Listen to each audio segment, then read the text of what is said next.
come in and see. And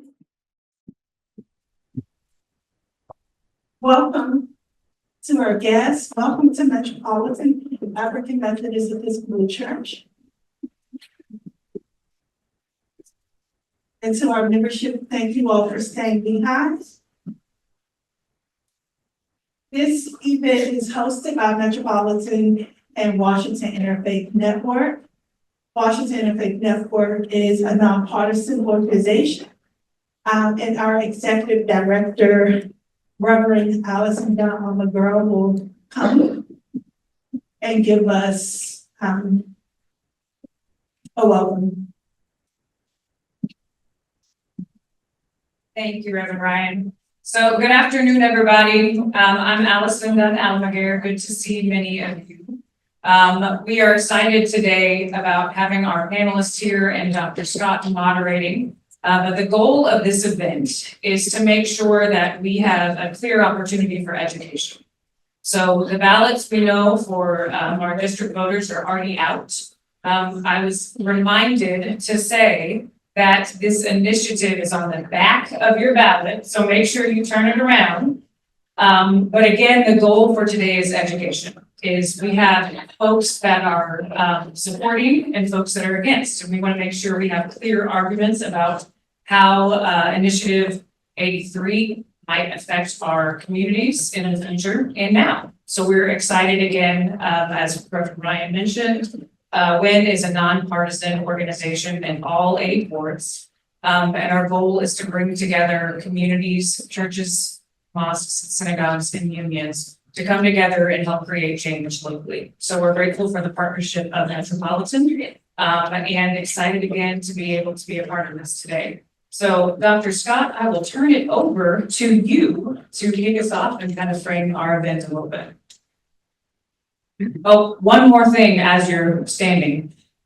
We are going to have an opportunity for questions. And what we'll do is pass out, I think Reverend Ryan and Barry and myself will pass out note cards to be able to write down the question since we have such limited time. And we know that if we do not address one of the questions, that we will share them with the panelists so that we can make sure we get a response sent to everyone who's here.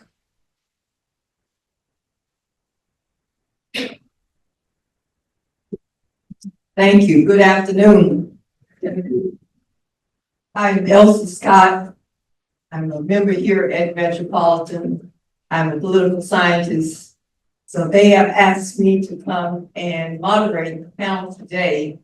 And what we want to do is to provide education for both members of Metropolitan, members of WIN, and other people who are residents of DC. And those of you who are not residents of DC, we hope you will go and educate your family. Most of you have family that live in DC, so we hope that you will spread the word in terms of this initiative, because it's not, a lot of people don't know about this initiative.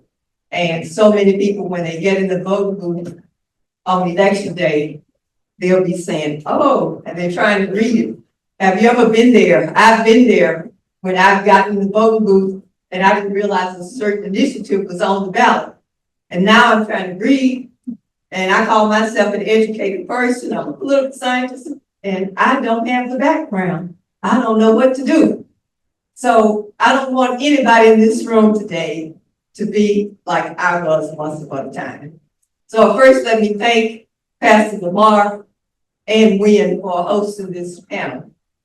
And I want to thank all of you for joining this critical discussion on ballot initiative 83, which will be on the Washington, D.C. ballot on Tuesday, November 5th. But we know that many of you will start early voting or mailing in your ballots. So we want to make certain that you have the appropriate information. Initiative 83. The title is Ranked Choice Voting and Open the Primary Elections to Independent Voters Act of 2024. If enacted, the initiative would both implement ranked choice voting to allow voters to rank up to 5 candidates according to their preference in each contest for any office other than political party office. And B, the second part of the initiative is permit any voter who is not registered with a political party to vote in the primary election of that voter's choice for all officers other than political party officers. The initiative will not be implemented unless the DC City Council separately chooses to appropriate funds for the projected costs. So there's three bullets that you need to remember. I must emphasize that Initiative 83 has these two components. You cannot vote separately on the two components of the initiative. If you oppose one, then you'll vote no on the initiative. I'm going to talk about Section B first, since it's the least complicated. Section B of the initiative creates a semi-open primary system, allowing voters who are unaffiliated with a political party to vote in a party primary election. Democratic Party members and leaders have expressed opposition to Section B because it would dilute the power of the party. It is only logical because DC is a majority Democratic city. Party leaders emphasize that a party primary means that it's an opportunity for the party to select its candidates. If the majority of the population chooses to affiliate with the Democratic Party, then why should the party support such an initiative? This is one of the questions that people ask.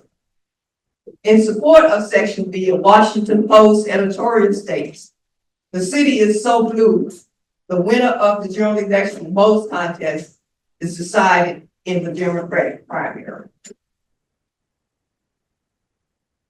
Independent voters are functionally disenfranchised by not being allowed to participate in the primary. This is a quote from the Washington Post. They have come out in support of the initiative. Section A is a little more complicated. What is ranked choice voting? RCV. It is an electoral system that allows voters to rank candidates in their preferred order of preference instead of selecting just one candidate. If a candidate receives a majority, this is more than 50%, they win. But if not, the candidate with the fewest first choice votes is eliminated. Votes for that candidate are then transferred to the voter's next choice. The process is repeated until a candidate gets a majority of wins. A major argument for RCV is that it helps ensure the winner has broader support. But opponents argue that in some situations, the winner is chosen by a smaller subset of the total electorate, which can undermine the goal of electing the winner with broad support. Another argument for RCV is that it helps to reduce negative campaigning because candidates try to appeal to a broader audience in order to get a second or third choice votes. It is said to be appealing to people who see this as an alternative to the two-party system. Opponents argue that RCV is complex, that it's complicated, and it can reduce turnout among senior citizens, lower income voters, and persons with limited English proficiency. About 60 jurisdictions in the country, including New York City, San Francisco, and Minneapolis, have used RCV. A few jurisdictions have repealed RCV after adopting it. As related to DC, RCV is a well-funded initiative with contributions of close to $1 million. Some of the major arguments in support of RCV are it elects more women and people of color and it reduces negative advertising. So how will the passage of I-83 affect the District of Columbia? It would likely open the doors to more candidates for elected positions. It may increase the number of independents running for office because they can now run in the open primary. And the same could be said about Republicans. Except I think the way it's written, a Republican could not run in an open primary because it has to be a person who's not affiliated with the party. So strike Republicans. So independents can run. The initiative would have to be funded because there is nothing as is written that allows for funding from the DC government. It could be stalled because of this.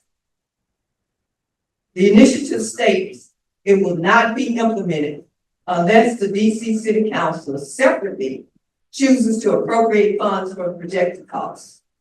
The anticipated cost to implement the initiative is not known at this time.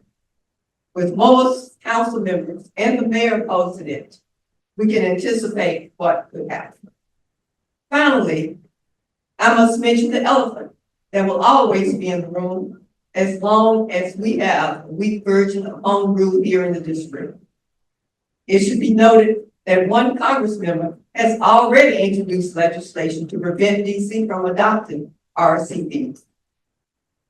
And we have to worry about that when will we get statehood where we won't have our initiatives taken from us to Capitol Hill to decide what should be done. So we have two panelists today. Both of them are well versed on Initiative 83. And we have invited one who's pro, one who is against. Please be attentive as we try to decide, as you try to decide how you're going to vote on the election day. So now is the time to ask all the questions you have, because we have these experts here.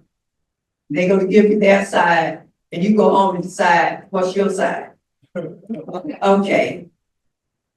Cards are going to be passed out for those who have questions and you would like for them to be answered.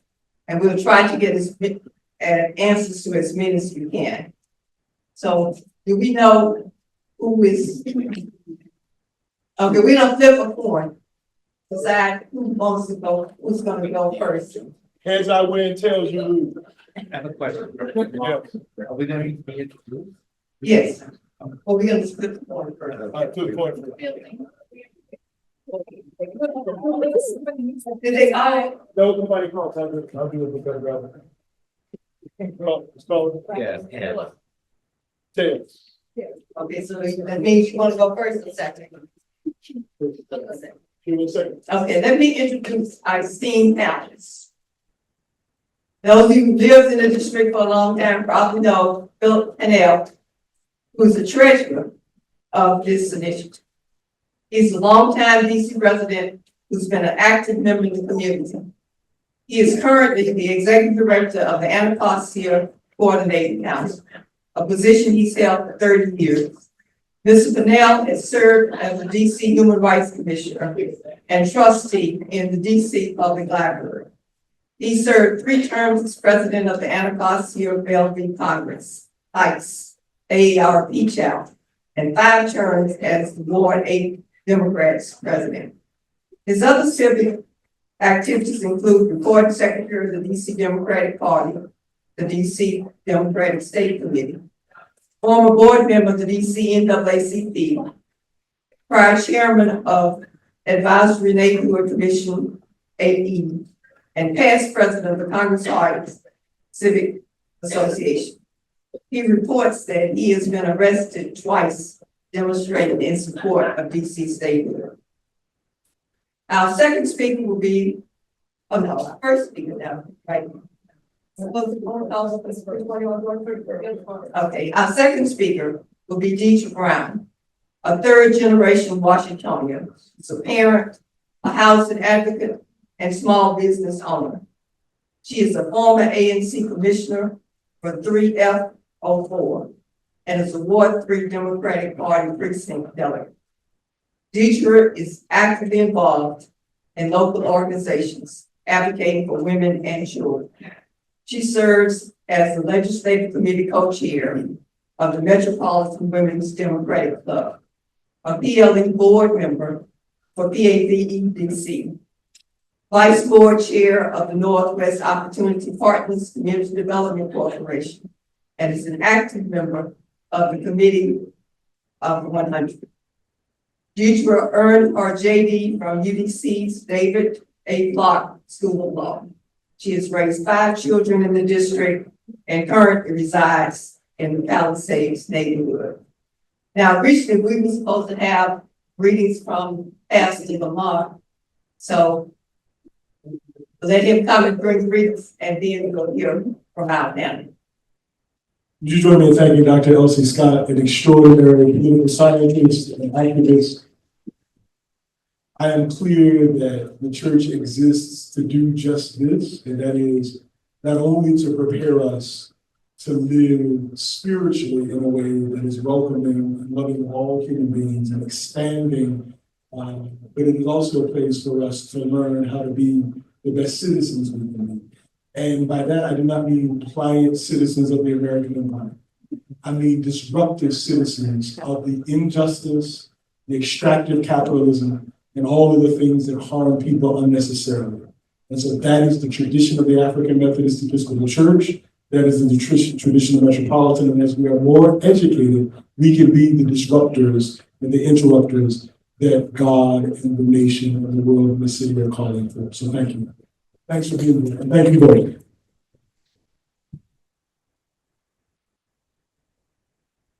Well, good afternoon, everyone. So, I got you.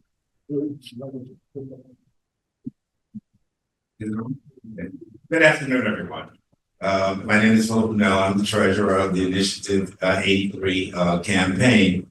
And it's always good to be at a Washington Interfaith Network event. I bring you greetings from my church, Covenant Baptist United Church of Christ, which is one of the founding members of WIN, and is one of the 3 WIN churches in Ward 8. WIN is about socio, economic, and political justice. And it is in that spirit that I was more than happy and honored to be the treasurer of this campaign. Initiative 83 is part of a national movement to transform politics in our society. The Washington Post, in its editorial endorsing Initiative 83 3 days ago, said there is no one fix for our democracy, but Initiative 83 at least proposes some approaches. Currently, outside of Initiative 83, there have been no structural changes that have been recommended by the political establishment in this city. First of all, you have to determine when you're voting for Initiative 83 if you are a majoritarian in terms of democracy. And by that, I mean, do you feel that every candidate who wins should win with a majority of the vote? What we have now, particularly here in the District of Columbia, since we've had fair elections instituted, and that's a good thing because that's government funding of elections. We have seen a wide array of candidates enter into campaigns where people can win with very small percentages and with very narrow pluralities. That does not bode well when it comes to the community, because you would want to have candidates who get elected, who as elected officials, they have been elected with some type of mandate, because that would make them more accountable. And it would also mean that they would have to work harder and not just simply rely on the narrow base of voters who elected them.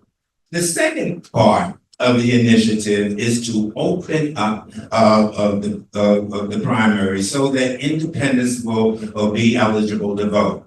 Currently in the United States, there are only 9 states and the District of Columbia that currently have closed primary systems.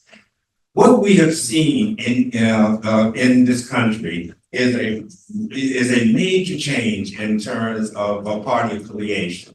The latest Gallup poll shows that 52% of Americans now consider themselves independents.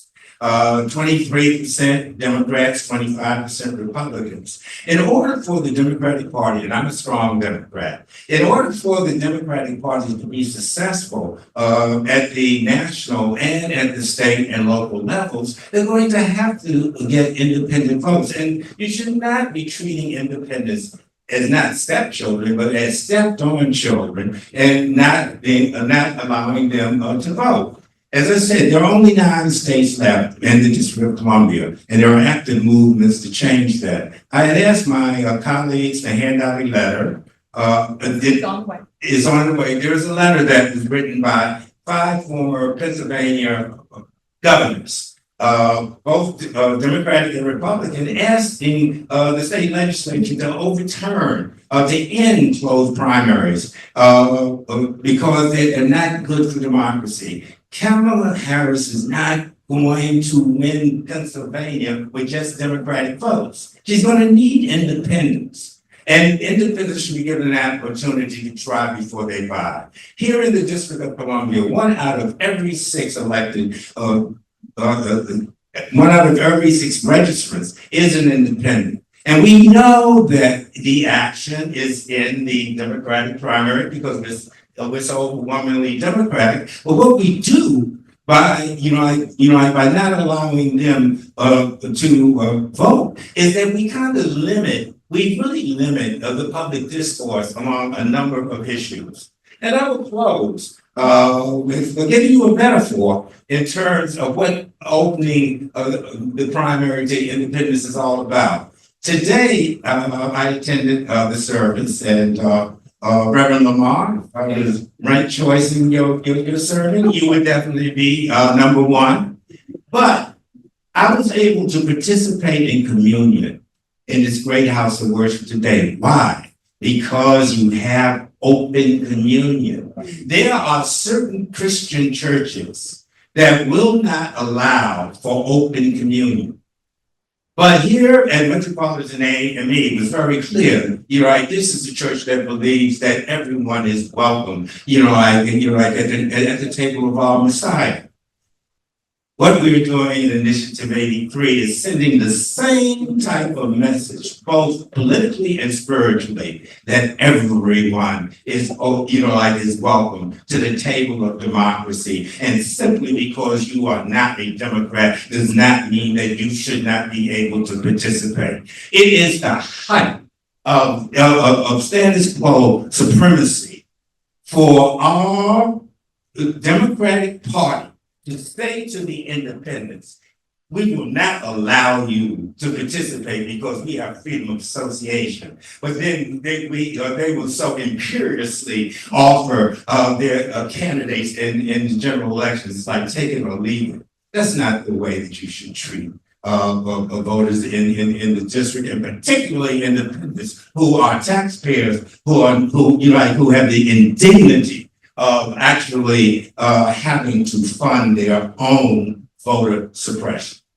So if you want to be part of a movement, not only in the city, but in this country to change things, then Initiative 83 is not the panacea, but at least it is something that is put on the table, because currently those who oppose have not come forth with any reforms of their own.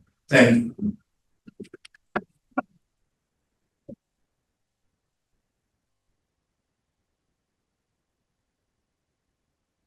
Good afternoon. So, I know you said 5 minutes, but building up. Okay,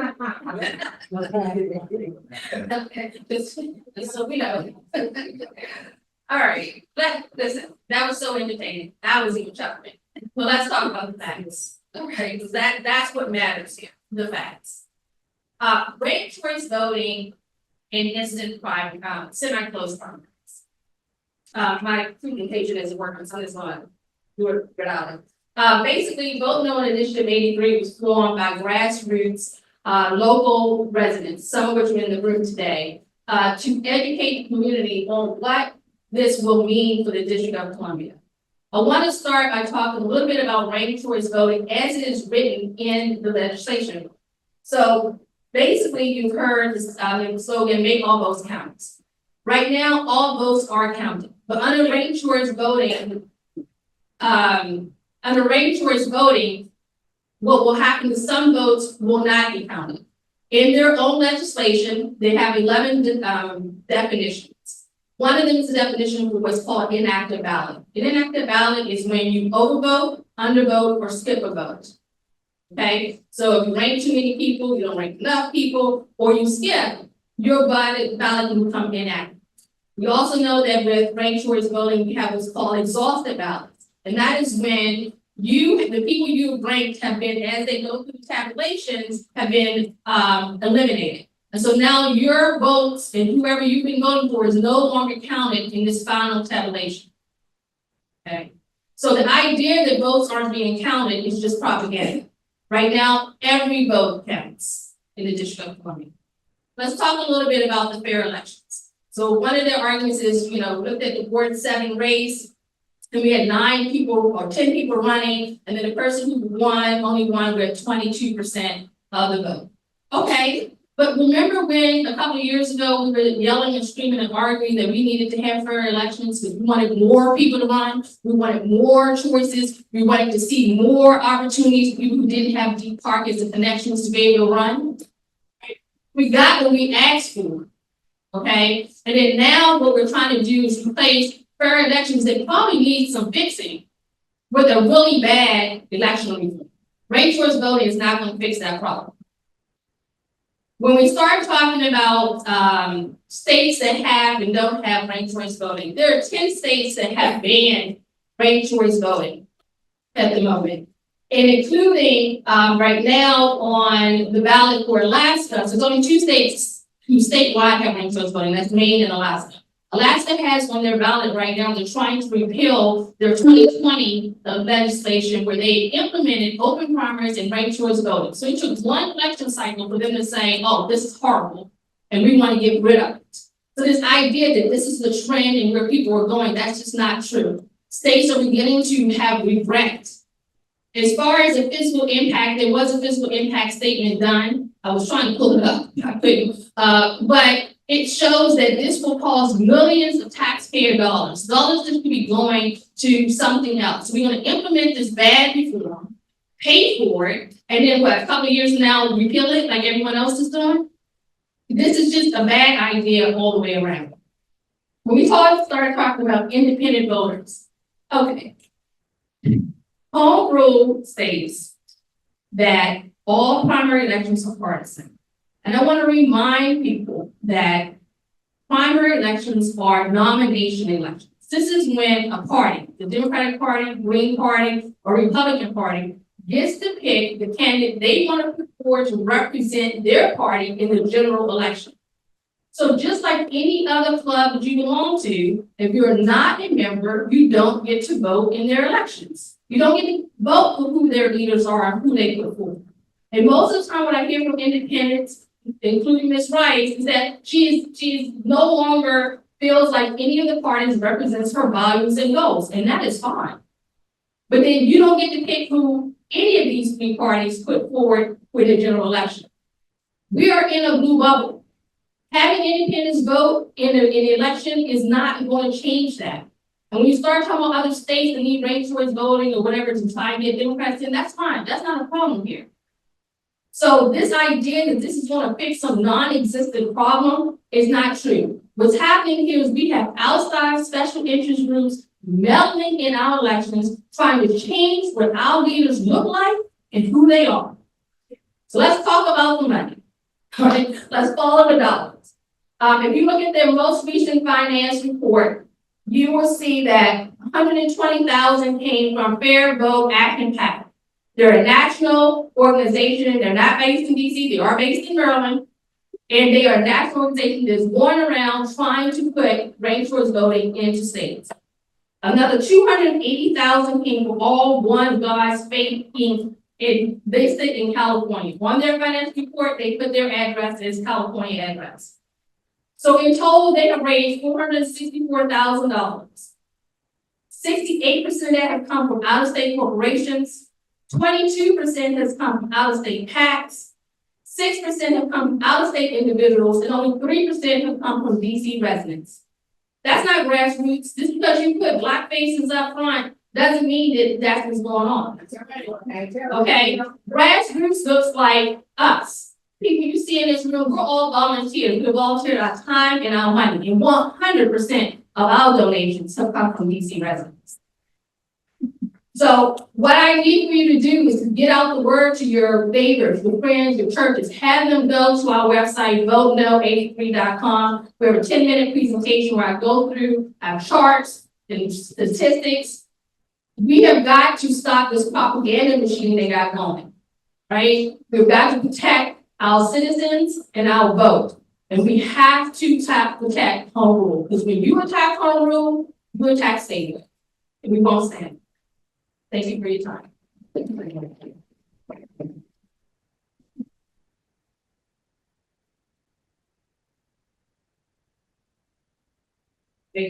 One reminder, if you do have questions and you have your note card, feel free to raise them up and a couple of us will come around and thank you.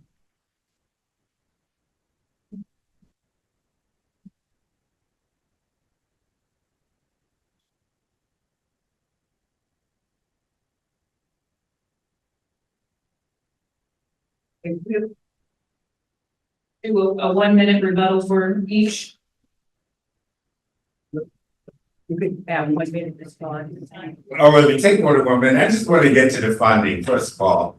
Dr. Bronner's soap company has been around for decades. And it's a California-based company, but it also has a public relations office and a social action office here in the District of Columbia that employs 10 district residents. And also, the One God's Faith Foundation has funded several, has contributed to several initiatives during the course of home rule, almost to the tune of $2 million. That foundation supports progressive causes.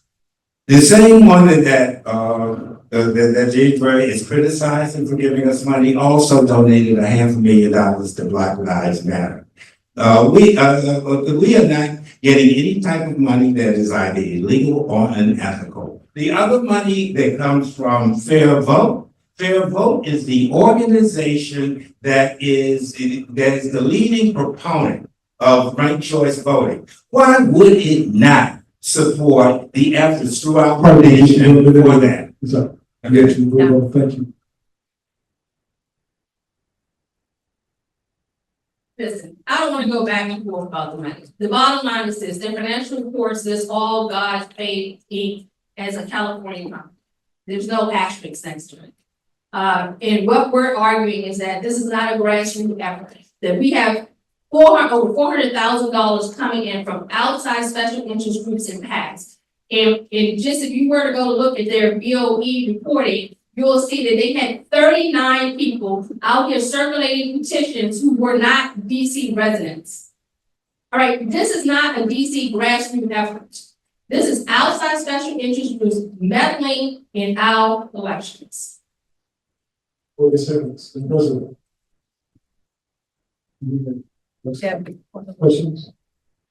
Hold the letter, please. Are they? No, you're supposed to turn the cards into everyone else. Hold the letter to circular.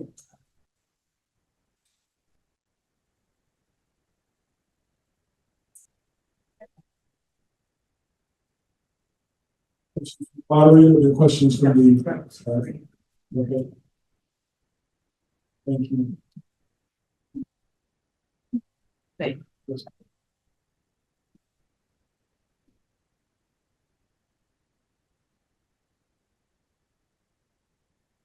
And as far as answers, 1 minute apiece what's the 1 minute apiece for answers? Okay, thank you. Okay, the first question, also just a clarification, I think I confused some people. Does Initiative 83 permit Republicans to vote in Democratic primaries? No, it does not.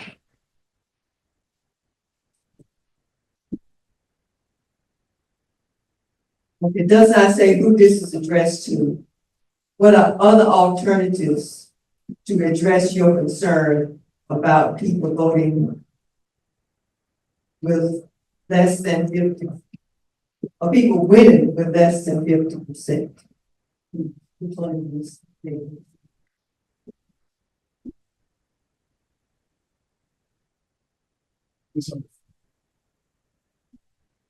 So we do need elections. One, we need to reform how fair elections, funds are distributed and who they're distributed to.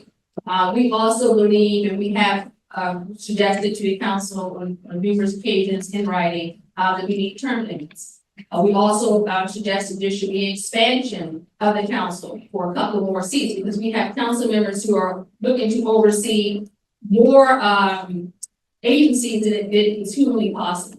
So there are some reforms that need to take place to make our government run more efficiently. What we're arguing is that ranked choice voting and semi-closed primaries is not it. Thank you, Ms. Brown. Mr. Pannell? And Deirdre, I commend you for saying that there is a need for reform, because so many times people oppose things and never come up with anything positive.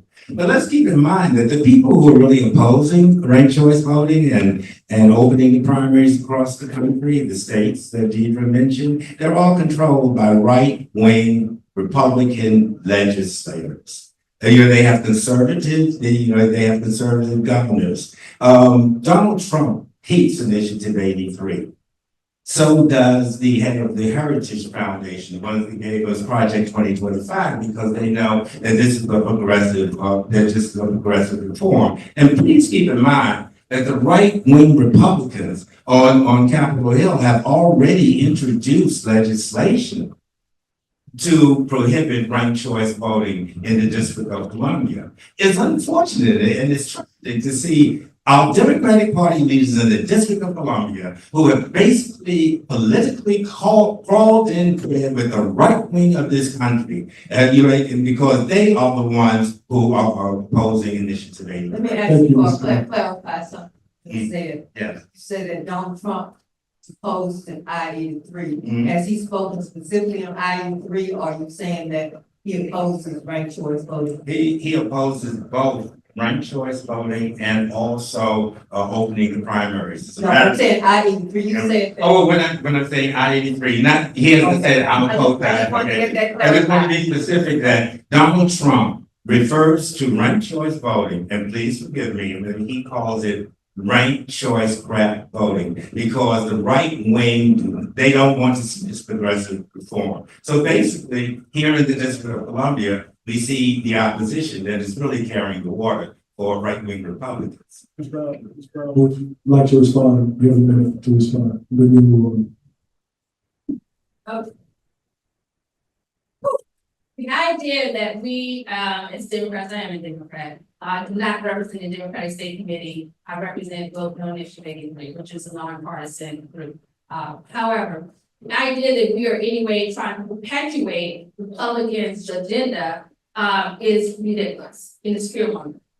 The bottom line is this: people who look like me, people who look like you guys, do not want this initiative because it will hurt us. Studies have shown that ranked choice voting suppresses the votes of Black and Brown residents. It has nothing to do about education and all that, it's the complexity, okay? And so when we start saying that we want to bring ranked choice voting and they're using the dog whistle progressive, what are you really saying? So when you stand up here and you say, well, it's going to make us have more Black and Brown leaders and more women and leaders. I'm sorry, have you looked at the history of DC government? Who are our mayors today? Who are our council members look like right now? That's not a problem here. I'm sorry, Ms. Brown. Did you want to finish your sentence? No. It's not a problem here because we already elect women and people of color who share our values. Thank you. Thank you. This question's for both panelists, and be brief as you can. Will Initiative 83 dilute Black vote in DC and marginalize Black leadership? No, not at all. The current mayor of New York City, who is Black, was elected by ranked choice voting. Regardless of what you want to say about the situation he's in, that's still that he's still black. And as a matter of fact, ranked choice voting led to a majority of women being members of the city council in New York. The black mayor of St. Paul, Minnesota, was elected by ranked choice voting. It won't dilute black at all. And I'm not engaging in any fear mongering. Let's talk about the demagogic misinformation that's out here. And I personally resent, to be honest about it, somehow being said that I'm like the face of some movement that's going to hurt black people in this city. I spent my life fighting for social justice. And I think it's beneath the dignity of any debate to actually engage in an ad hominem type of attacks, claiming that Lisa Rice, who's there to propose, and myself, two black senior citizens from east of the river, are somehow a front for white people. A clarification on the New York City vote. There were other black people who on the ballot. So Eric won the election, but you have Maya Riley and Garcia were both on the ballot at that time. Ms. Brown, 1 minute. Woman, okay. So once again, let me just reiterate this. We do not have a problem with electing black and brown people to our council or our mayors or women. The council right now is almost half women. Okay, that is a non-issue. What this will do will 100% change who is on the council, and I believe that's the intent, to change who our council members are and who our mayors are, to make them not look like us.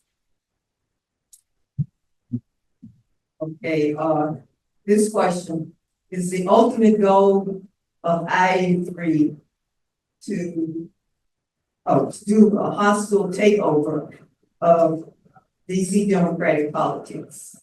What are you really trying to accomplish? Who'd like to respond? Ms. Pannell? Yeah. No, in no way is there a hostile takeover of democratic politics. It's basically to say that people who win need to win with a majority. I live in Ward 8. We had an election 2 decades ago where there were 23 candidates. The person who won by one vote. And 2 years later, that person lost. Then we had another situation after Marion Barry died. The Ruby May was elected without a majority. 2 years later, she was defeated. What we need is to have instant runoff voting. But once again, and that's what ranked choice voting is. So if you do not believe that people should be elected by 50% of the vote, then of course you're not going to be for ranked choice voting because you're okay with the way that things are. No, we're trying to reform the process and also to bring other people into the process. Ms. Brown? I'm glad you brought up instant runoffs. Do you know the history of instant runoffs? Instant runoffs was created to stop and suppress the black vote. It was thought that if you had runoff elections, that the black voters would not come back out the second time. Ranked choice voting has been shown to suppress the votes of black and brown people. This is a direct attack on how we elect officials in the District of Columbia. The idea that because someone ran and then only stayed in office one term, that's great. You know what that means? It worked. That person got in office and the voters decided that they did not want to vote for them a second time because they did not represent their interests. And that's how it should work. You don't do what you're supposed to do in office, you got to go. There you go. Okay, it's like a lot of questions on the field. I'm trying to keep this balance here. So this one's gonna go to Deirdre, and then we'll go back to field. Who funds the Vote No campaign? The Vote No campaign has raised a whole whopping less than $3,000. It is funded 100% by residents, myself, some people in the room here. We chip in, we volunteer, no one's getting paid. We're doing it because we believe in this effort. And we believe in voting no and getting the word out to people like you and your neighbors so they can make an informed decision that ballot is sitting on their kitchen table right now. Well, rebuttal to that. Yes. Please, in terms of the funding, of course, like they don't have to raise a lot of money. And we, by the way, the yes side, we've had 9 times as many contributions coming in from DC residents. They don't have to worry about it. They have the DC Democratic State Committee has opened up its checkbook. So that it can send out the mailers, and so that it can do the radio things, because this is because the status quo Democrats in the city are fighting tooth and nail not to change things, because they're fine with the way things go that are going on with low turnouts in elections, etc. Because it keeps those people in power, and that's what that is all about. So that's why they don't need to raise any money. This bill, Ms. Brown, would you like to respond? All right. Let's not mix apples and oranges here. We're not part of the DC Democratic State Committee. They have their own path, their own agenda. I'm not a committee woman and I don't sit on any of their committees. We are the only organization who recognizes the Office of Campaign Finance in opposition to vote no. And so it's our job to get the word out. And we've decided early on we can do it through an education campaign and not trying to go out there and keep up with the Joneses, so to speak. Right? We're doing the best we can to get the word out. So when people are educated, they know where to call the vote. Thank you. Bill, how do you anticipate if I-83 is passed, it will impact the racial composition of DC Council and executive? Initiative 83 is a process. It is a race neutral process. There is no way that there is somehow some mysterious type of calculations that are going to go on that are going to prevent Black folks from winning office in the District of Columbia. That is nothing more than demagogic disinformation. This is simply a mathematical process where people will be able to rank their choices. We rank choices every day in terms of decisions that we make. And so this gives people a chance to rank their candidates. And in terms of letting independents vote, say in Ward 8, if I-83 passes, that means that will be an additional 6,000, mostly African Americans, who are independents in Ward 8, who will be able to vote in our primaries. Please keep in mind, last June, the turnout in the primaries was abysmal. But yet, our Democratic leaders say nothing about it because the status quo is quite content with what is happening. Thank you. It will change. And let me tell you why. It's because when we start talking about ranked choice voting, and I'm sorry I don't have a slide to show you. I have a slide from the county board in Alton County from 2023 when they did theirs. And you'll see that the person who is most popular is not and gets the most overall votes is not always the one who wins at the end. And that chart shows you what can happen. Someone who would never have won ended up winning. And so this is a way to manipulate the vote. It is a way to get candidates who would normally not be elected in the district elected. When we start talking about voter turnout, we're all concerned about voter turnout, and everyone is out here, including the Democratic Party, Republican Party, the Green Party, we're out here trying to get more voters to participate. Ranked choice voting and opening to semi-closed primaries is not going to stop that. It's more, especially in Ward 8 and 7, is more institutional issues of why voters are not coming out to the polls and voting. And that's what we need to fix. Next question. Did you keep the mic there? What is your alternative solution for independent voters who don't subscribe to any of the parties, but want to be able to vote in actual matters?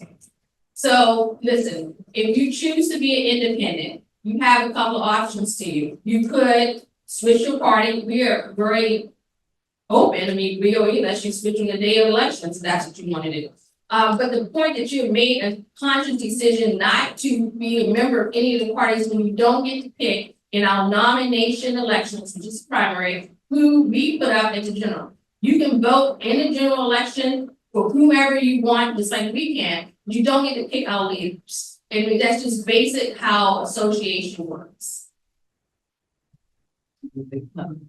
Well, once again, as I said, there are only 9 states in the District of Columbia that are left with totally closed primaries. Things are changing in the United States, and the way that political parties do business, particularly the Democratic Party, needs to change. Watch out when people start talking about this freedom of association thing. I'm 74 years old, and I remember growing up in racially segregated Newport News. That whole thing about freedom of association was the rationale of segregationists to keep Black folks out of certain out of certain positions, out of certain organizations, etc. Having freedom of association is not necessarily a benign thing. Just think about those exclusive country clubs. They kept out Blacks and women and gays, and yet they were actually able to discuss issues involving public policy. Let's open up the political process in this city and stop, excluding people and suppressing votes. Next question. We're running out of time, so we're supposed to end at 1:20 with the questions. Okay, So we over, but I'll just, Last one. this one is gonna be quick to answer, I think. The vote yes, I-83 staff paid and by. There were certain people who do get compensated. Yes, it is a political campaign. But let's look at the situation in terms of how we were able to get 41,000 signatures, the most signatures for any initiative since Home Rule. We paid mostly Black people more than the livable wage in order to get those signatures. And and I am very proud to be the treasurer of a campaign that mostly had Black people getting paid to participate in the political process. Any type of initiative or referendum is going to take some paid work because you've got to get 25,000 or more signatures, and they got to be valid.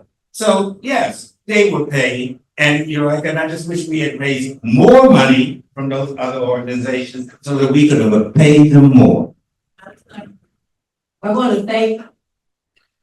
yes, Ms. Brown. Okay, listen, we have citywide races all the time. Mayor and large, do you see them going outside the city getting PACs and corporations? No, they don't. Not respect. Respect. Okay,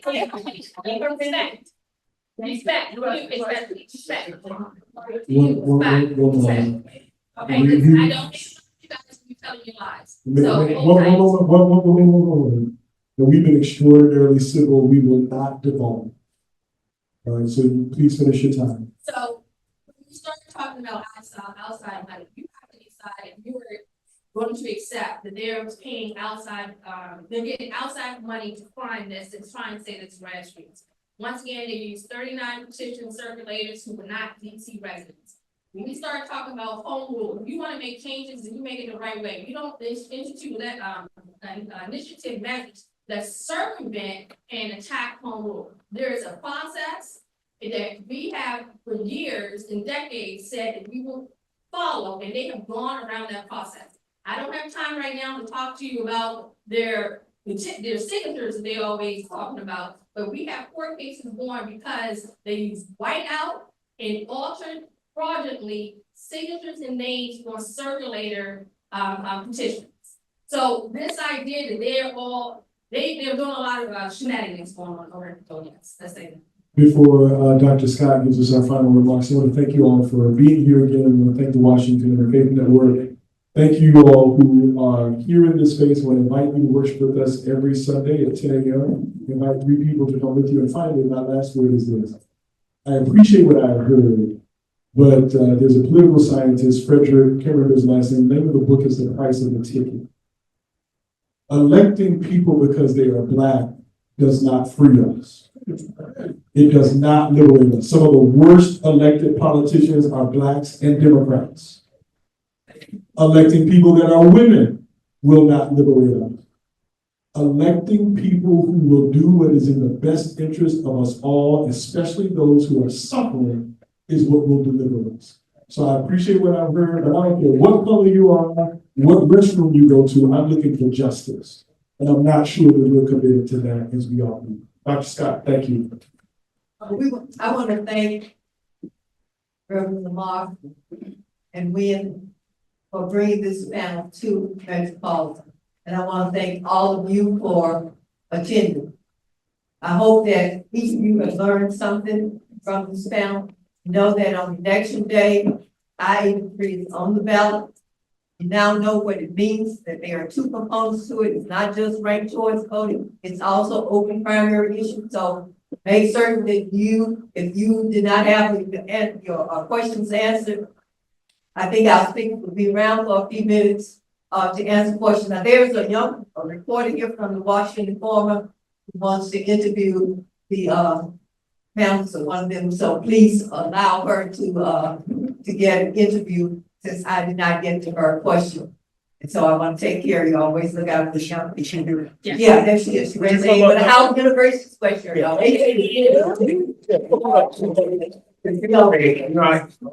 Not, I know that you're under, you're trying to end the forum, but I mean, if she's a student and she wants to interview us publicly so that everyone can hear, I'm willing to stay around to hear that.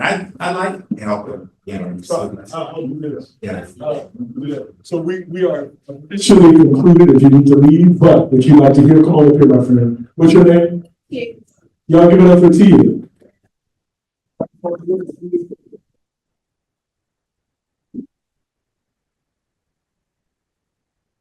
So hi everyone, my name is Tia Saunders. I'm a May 2024 journalism graduate from Howard University. I now attend the University of Maryland as a Howard Fellow for data journalism. Okay, so I have a few questions for each of you guys, so I'll start with you. So you already kind of answered this, so I'll just go to the second question. No, the parking garage closes at 2. I want to make sure you know that. Please be aware, it closes at 2. Thank you. Thank you. Okay. So when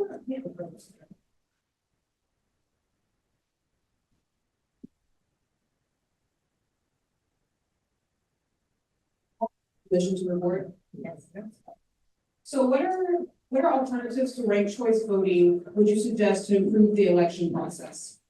In the District of Columbia specifically, I think we need to make some reforms to fair elections. I think that we need to expand the council. I also think we need to institute term limits. Do you think ranked choice voting unfairly benefits certain political parties or candidates? I don't know if it unfairly benefits certain political parties or candidates. I do think that it can be manipulated if folks are able to come together and try and manipulate who wins and because of how it's tallied, right? How the process. In your view, is there enough public education about how ranked choice voting works? No. Not by a long shot. And I think it's something both sides probably can agree on. And so that's also a concern, right? And we do know that part of that physical impact statement that came out, it has a line item for BOE to do education. But as of right now, if you look around and you ask someone to, in 2 sentences, explain how ranked choice voting works, they can't do it. And then my last question for you is, do you feel that ranked choice voting could lead to less representation election outcomes? Why or why not? Say that again. Do you feel that ranked choice voting could lead to less representative election outcomes? Why or why not? I do. And I think that that's part of the purpose of this, is to change who our elected officials are. And I respect Reverend Lamar's statement that it shouldn't matter what your color your skin is or if you're male or female, but I do think representation matters and that we need people in office who represent our interests. Now, if you get into office and you're not doing what you're supposed to do, or you're not representing your constituents, then you should not stay. We should be doing a better job. And I say this all the time, we're not doing a good enough job of running the right candidates against some of these council members who should no longer be in office. So don't think I'm sitting up here saying our council is great, because I'm not. What I'm saying is that ranked choice voting and semi-close primaries is not the solution. We have other solutions that we should be address. Okay, thank you for your time. All right, my question is for Philip. What are the benefits of establishing a RCV process in DC and open primary elections to independent voters? One of the benefits would be that the candidate in, using ranked choice voting, or what is known as instant runoff voting, will guarantee that the person who wins with a simple majority of the vote, which gives the person a mandate. Currently, we have a system where it's just one person, one vote, and the person with the highest plurality wins. That means that you can actually have a person who can basically cultivate and nurture a certain group of folks. And he or she will know that they can always win, even with low turnout elections, because they don't have to expand their base. That's why the right wing is so opposed to this. And but ranked choice voting brings more accountability into the system, because then the person, has to get a majority of the vote. Also, it should most likely inject a more level of civility into it. Because if you want to be someone's second choice, hopefully you don't want to be running out and acting like Donald Trump. You're right, but so it would have that effect. In terms of letting independents vote, mathematically speaking, that would automatically guarantee that we have bigger turnouts in our primary elections. Because 1 out of every 6 registrants in the city of Independence. And please keep in mind now, there are people who register independent, not simply because they choose not to be a member of a particular party, but there are certain professions where you cannot be anything but a registered independent. I don't think it's fair to keep them out of the process. I'll give you a case in point. From the informal board aid. The last election, our council member was elected by a little less than 52% of the vote. And things might have changed. If the 6,000 independents in Ward 8 had been allowed to vote in the Democratic election, we might have seen a different result. And what is happening with this current system is that not only does it suppress the vote of independents, it suppresses public discourse. During the Democratic primary, we had a multitude of candidate forums.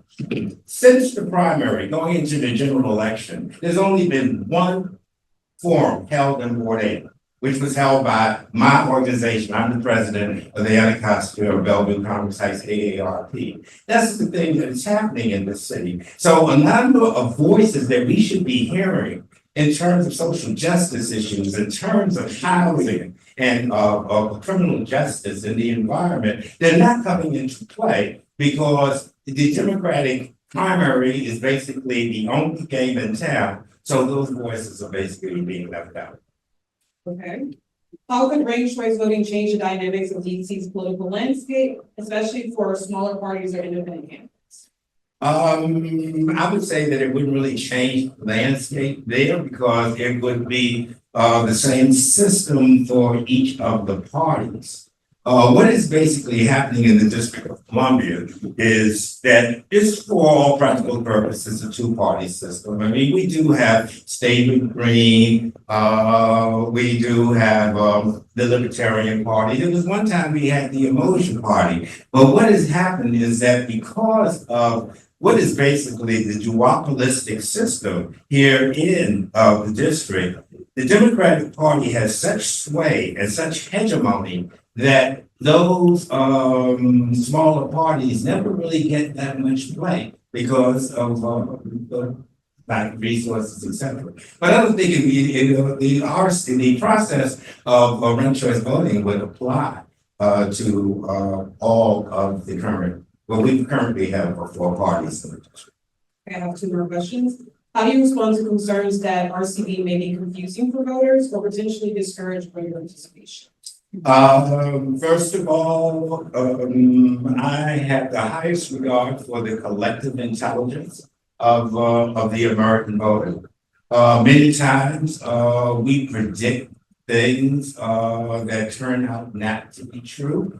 I am on the, I'm on the executive council of the ARPTC. I'm 74 years old. I keep hearing all of this stuff about, oh, this is gonna be so confusing for seniors. No, I talk to my seniors all the time. They understand it completely. We have to make choices in our daily lives. You talk about low income voters, people when they apply for public housing are asked to rank what are the preferences in terms of, in terms of where they're going to live. So, and also, any type of ranked choice voting is going to have to be accompanied with an intensive public education process, which was the case in New York City, by the way. And the polls afterwards showed that overwhelmingly, the New Yorkers thought it was beneficial. So, and another thing, with ranked choice voting, it changes the culture in the way that we do things, because we're now only into this one person, one vote. And what we see is that when we have the elections for at-large council, and people are supposed to vote for two, where they're allowed to vote for two, we see a tremendous undercount, and particularly in Black neighborhoods that are economically challenged. And one of the there are many reasons for it, but one of the overarching reasons is the culture of the current political culture, which is one vote, one person. And if you get into a system where people know that they can cast more than one vote, I think we will see more turnout and participation in races. So my last question is, if the ballot is passed, how will it impact the voting process for the residents, and what are the long-term implications of transitioning from a closed primary system to starting these RC and DC? Well, first of all, it's very hypothetical, in the way that we have to see what the council is going to do. It can pass, and then the council can decide not to fund it, so it would never come into existence. And by the way, I agree with you about term limits. And by the way, we voted for DC who, like, around my age. Don't you remember we had a vote in this city that had term limits? This city overwhelmingly voted for term limits. And what happened? The council overturned it. We're talking about a 13-member body, right? Where you just got the majority of the folks to overturn it. So you're right. Even if we, I guess I got to be optimistic. When we win, then we will have to lobby the council, and hopefully the majority of the council members will accede to the will of the people.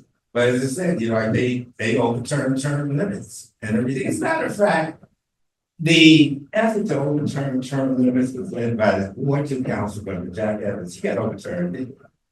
Okay, but anyway, but anyway, what is the other part of the question? I'm sorry. Pray for me,